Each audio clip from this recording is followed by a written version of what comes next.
হর হর মহাদেব, জয় জয় শ্রী রাধে, জয় শ্রীকৃষ্ণ। আজকের এই ভিডিওটা একটু অন্যরকম। অন্যরকম বলতে প্রচুর পরিমাণে মেসেজ ঢোকে যে দিদি সাড়ে সাথী চলছে কুম্ভ রাশি। আমার হাজব্যান্ডের কুম্ভ রাশি, আমার ওয়াইফের কুম্ভ রাশি, পার্সোনাল রিডিংও করি। কুম্ভ রাশি সাড়ে সাথী চলছে, কুম্ভ রাশিকে নিয়ে প্রচণ্ড পরিমাণে সমস্যা, খুবই সমস্যা। এদেরকে নিয়ে পেরে উঠছি না, দিদি বোধহয় ডিভোর্স হয়ে যাবে, ডিভোর্স দিয়েই দেবো, আর পাচ্ছি না।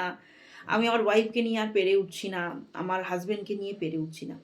তো বুঝলাম পেরে উঠছেন না, কিন্তু আমরা ডক্টর অ্যাডভাইস নিই বা কারো সাজেশান নিই এই কারণেই, বা এক্সাম দিতে যাওয়ার আগে আমরা ভাবি যদি কাশ প্রশ্নটা আমার হাতে পড়ে যেত, যদি প্রশ্নটা আমি পেয়ে যেতাম। ওই যে 3 ইডিয়টস সিনেমাটা দেখেছেন তো? প্রশ্ন চুরি করেছিল 3 বন্ধু। এক বন্ধুর জন্য 3 বন্ধু না, এক বন্ধুর জন্য 2 বন্ধু গিয়ে চুরি করছিল, তাই না? 2 বন্ধুই বোধহয়। যারা সিনেমাটা দেখেছেন বলতে পারবেন না, আমি ভুলে গেছি সিনেমাটা। তো যাই হোক, তো প্রশ্নপত্র যদি আমরা পেয়ে যাই তাহলে কি হয়, পরীক্ষাটা দিতে সুবিধে হয়। কিন্তু প্রশ্নপত্র কি পাওয়া সোজা? এত মাধ্যমিক, উচ্চ মাধ্যমিক হয় বা যে কোনো ক্লাসে যদি 1-2 কেজিরও প্রশ্ন বলেন বা এক্সাম লেভেলের যদি প্রশ্ন বলেন, তো প্রশ্ন এত সহজে কি পাওয়া যায়? পাওয়া যায় না তো। কিন্তু আমাদের সবারই মনে হয় যদি প্রশ্নপত্রটা একটু পেতাম তাহলে এক্সামে পাশ করে যেতাম। তো এই কুম্ভ রাশির হাজব্যান্ড, কুম্ভ রাশির ওয়াইফকে নিয়ে যারা চলতে পারছেন না, সাড়ে সাথী চলছে, তাদের জন্য এই একটু প্রশ্নপত্রই বলে দিতে চাইছি। কিরকম? কুম্ভ রাশির মানুষজন কেমন হয়ে থাকে সেটা যদি জানতে পারেন না, তাদেরকে নিয়ে পথ চলতে বোধহয় খুব বেশি অসুবিধে হবে না। তো কিছু কিছু জিনিস কুম্ভ রাশি সম্পর্কে বলে দেবো আজকে। 1 নম্বর যেটা, কুম্ভ রাশির মানুষ না খুব তেল খেতে ভালোবাসে। তেল মানে তেল জাতীয় জিনিসের কথা বলছি না, স্পাইসি খাবার খায় না যে তা না, কিন্তু আপনি বেশ তাকে বাবু বাবু করবেন, সেটা ওয়াইফ হোক, ফ্রেন্ড হোক, গার্লফ্রেন্ড হোক, হাজব্যান্ড হোক, বেশ তাকে তেলিয়ে তেলিয়ে কথা বলবেন, খুব ভাল লাগবে। সে না আপনাকে ভীষণ পরিমাণে ভালোবাসবে। আপনি তাকে কাজে বাধা দেবেন না, সে যেটা চাইবে করতে দেবেন, তাহলে তার মাথা ঠান্ডা থাকবে। আচ্ছা, আর কি, এদের একটা স্বভাব আছে কুম্ভ রাশির, সেটা হচ্ছে এরা মানুষজনকে জ্ঞান দিতে খুব ভালোবাসে। সেটা ওয়াইফ হতে পারে, হাজব্যান্ড হতে পারে, বয়ফ্রেন্ড হতে পারে, গার্লফ্রেন্ড হতে পারে। এরা তেল খেতে পছন্দ করে আর জ্ঞান দিতে ভালোবাসে। এবং এই কুম্ভ রাশির মানুষদের না জ্ঞান নিয়ে অনেক মানুষ এগিয়ে যায়। যেমন ধরুন আপনার হাজব্যান্ডের কুম্ভ রাশি, আপনার হাজব্যান্ড কিন্তু আপনাকে কিন্তু জ্ঞান দেবে। আপনি যদি সেই জ্ঞানটা নিতে পারেন, আপনি কিন্তু পরবর্তীকালে কিন্তু এগিয়ে যাবেনই এগিয়ে। কিন্তু সে জ্ঞানটা আপনাকে দেবে, ভালো জ্ঞানই দেবে, খারাপ জ্ঞান দেবে না। কিন্তু আপনার হাজব্যান্ডের যদি কুম্ভ রাশি হয়, আপনার সমস্ত কাজকর্ম যে সে মেনে নেবে এটাও কিন্তু না। আচ্ছা, আর এদের বিয়ের আগে এক বা একাধিক প্রেম থাকবেই থাকবে। সেটা নিয়ে খোঁটা দেবেন না, একদমই খোঁটা দেবেন না। আচ্ছা, যদি বয়ফ্রেন্ড গার্লফ্রেন্ডের মধ্যে হয় তাহলে ভাই একটু বুঝে প্রেম করতে হবে, কারণ কুম্ভ রাশি আপনাকে ছেড়ে দিয়ে অন্য কারোর সঙ্গে প্রেম করবে না বা আপনাকে ছেড়ে দিয়ে অন্য কাউকে বিয়ে করবে না, এর কোনো গ্যারেন্টি নেই। বিয়ে হয়ে গেলে সে জিনিসটা আলাদা। বিয়ে যদি হয়ে যায় তাহলে কিন্তু ভাববেন যে এক বা একাধিক তার প্রেম কিন্তু ছিলই ছিল। ঠিক আছে? এই নিয়ে কিন্তু হাজব্যান্ডকে একদম, বা ওয়াইফকে, যদি হাজব্যান্ড হয় বা ওয়াইফ হয়, একদমই বলবেন না। ঠিক আছে? কারণ এটাই তাকে বলবেন, তুমি ভীষণ ভালো, তুমি স্বামী হিসাবে ভীষণ ভালো, স্ত্রী হিসাবে ভীষণ ভালো, তুমি এসব করতেই পারো না।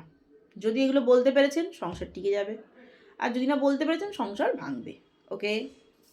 আচ্ছা, আর কি, এই কুম্ভ রাশির মানুষদের না যে মেয়ের ক্ষেত্রেই হোক আর ছেলের ক্ষেত্রেই হোক ২৭ থেকে ৩৭ বছর বা ধরুন হ্যাঁ এই সময়টা ২৭ থেকে ৩৭ এই সময়টায় এদের লাইফে না খুব প্রচুর পরিমাণে চেঞ্জেস আসে বা স্ট্রাগেল আসে এই সময়টা ২৭ থেকে ৩৭। কীরকম চেঞ্জেস? ডিভোর্স হতেই পারে, ঝগড়া হতেই পারে, কর্মক্ষেত্রে স্ট্রাগেল, অনেকে কি করে ভালো জায়গা থেকে পড়েও যায়, আবার খারাপ জায়গা থেকে ডেভেলপও করে। এদের কি কি শারীরিক প্রবলেম থাকে?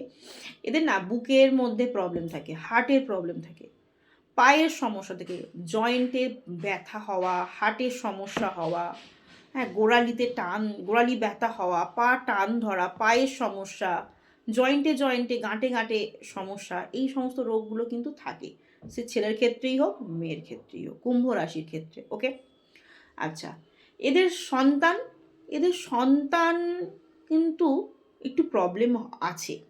অনেকেই বলবেন আমার স্ত্রী তো কুম্ভ রাশি, আমার স্ত্রীর তো শারীরিক কোনো সমস্যা নেই, আমার হাজব্যান্ডের তো কুম্ভ রাশি, আমার হাজব্যান্ডের তো কোনো প্রবলেম নেই। এরা সন্তান অনেক আছে, সন্তানের নেওয়ার সময় একটু খুঁতখুত করে।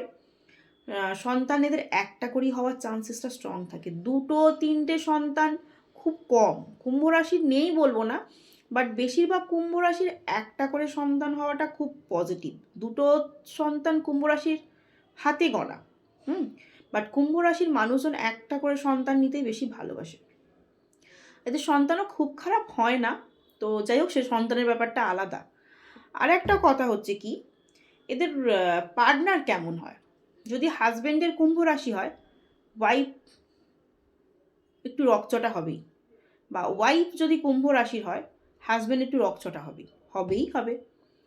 এবং ওয়াইফকে, ধরুন হাজব্যান্ডের কুম্ভ রাশি, ওকে, ওয়াইফকে যদি ডমিনেট করা হয়, যে কুম্ভ রাশির হাজব্যান্ড, ওয়াইফ অন্য রাশির, যদি বলা হয় তুমি এটা করবে না, কুম্ভ রাশির মানুষ তার ওয়াইফকে বলছে যে তুমি এটা করবে না, বা তাকে কোনো কাজে বাধা দেওয়া হলো, তার ওয়াইফ কিন্তু তার রিভেঞ্জ নেওয়ার চেষ্টা করবে, যে ঠিক আছে তুমি আমাকে এটা বারণ করলে তো চুপ করে থাকবে, তার সঙ্গে সেই সময় ঝগড়াঝাটি করবে না, কিন্তু তাকে অন্য অন্য কাজে বাধা দেওয়ার সৃষ্টি করবে। যার ফলে কি হবে, এই যে বারণ করা হলো আর সেও সেটা শুনলো না, তখন কি হবে, এই দুজনের মধ্যে দ্বন্দ্ব সৃষ্টি হবে, যেটাকে বলে কাঠে কপাটে, চলতি বাংলা ভাষায়। এই কাঠে কপাটে হওয়ার জন্য কি হয়, এত ওদের মধ্যে ঝামেলা হয়। মানে এ ওকে বলতে ছাড়ে না, ও ওকে বলতে ছাড়ে না, ঠিক আছে? কারণ কুম্ভ রাশির মানুষজন যারা হয়ে থাকে, তাদের পার্টনার একটু নিজের মতো করে চলতে ভালোবাসে। তার কাজকর্মে বাধা দিলে কুম্ভ রাশির পার্টনারও তার কাজকর্মে বাধা দেওয়ার চেষ্টা করে। আর একটা কী জিনিস, কুম্ভ রাশির পার্টনাররা না খুব স্পিরিচুয়াল হয়, খুব ভালো কথা বলতে পারে। আপনারা লক্ষ্য করে দেখবেন, যাদের কুম্ভ রাশি রয়েছে তাদের যারা পার্টনার, সেটা ছেলে হতে পারে বা মেয়েও হতে পারে, সেই পার্টনারের কিন্তু কথা বলার ভঙ্গিমা বা কথা বলার স্পিরিচুয়ালিটি, কথা বলার আদব কায়দা, জ্ঞান বলুন, এগুলো কিন্তু খুব ভালো, খুব স্ট্রং। আর কুম্ভ রাশির যে পার্টনার হবে, সে সবসময় নিজে থেকে কোনো কিছু করতে চেষ্টা করবে, নিজের আইডেন্টিটি তৈরি করার চেষ্টা করে। হ্যাঁ, তো এই সমস্ত নিয়ে কিন্তু ওদের মধ্যে ঝামেলা, তো এইগুলো একটু মেনে চলবেন। তো মেনে চললে বোধহয় একটু সমস্যা থেকে সমাধান হবে। তো কার কার এগুলো মিললো আর কার কার এগুলো মিললো না, আমাকে কমেন্ট করে জানাবেন। যদি মিলে যায় সেটা লিখবেন। আর 1176 হর হর মহাদেব শিব কালী দুর্গা আল্লাহ ক্লেম করতে কেউ ভুলবেন না। আর আমাকে জানাবেন কতটা মিললো কতটা মিললো না। আশা করি মোটামুটি আমি কুম্ভ রাশি সম্পর্কে বললাম। আর একটা, হ্যাঁ, কুম্ভ রাশির মানুষজন কিন্তু আয়েশ করতে বা আরাম করতে ভীষণ ভালোবাসে। হ্যাঁ, লেটে ঘুম থেকে উঠতেও, যদি বলেন মেয়েরা যদি কুম্ভ রাশির হয়, দেখুন বর্তমানে মেয়েরা সংসারের কাজকর্মের জন্য এতটা হয়তো আরামপ্রিয়সী হতে পারে না, কিন্তু তাও না, যদি একটু ছুটি ছাড়া থাকে বা কিছু থাকে, ওরা একটু মনে হয় আরাম করতে পারলে বা একটু লেটে ঘুম থেকে উঠলে ভালো হয় এরকম। বাট ছেলেদের ক্ষেত্রে দেখবেন ওরা লেটে উঠতে চেষ্টা বা একটু রিল্যাক্স করতে ভালোবাসে কুম্ভ রাশির মানুষজন। তো এগুলো মোটামুটি বলে দিলাম। আশা করি এই মেডিসিনগুলো দেয়া হলো এই কারণেই, যাদের সাড়ে সাথী চলছে, এত কমেন্ট আসে, তাদেরকে বলবো এইগুলো যদি একটু মাথায় রাখেন, যে আমার পার্টনার তো এইরকমই, তো ভাই এখান থেকে একটু দূরে থাকার চেষ্টা করি, তাহলে আশা করি বোধহয় এই সাড়ে সাথী নিয়ে ভয়টা একটু কমবে। তাই কমেন্ট করে জানাবেন কি মিললো আর কি মিললো না।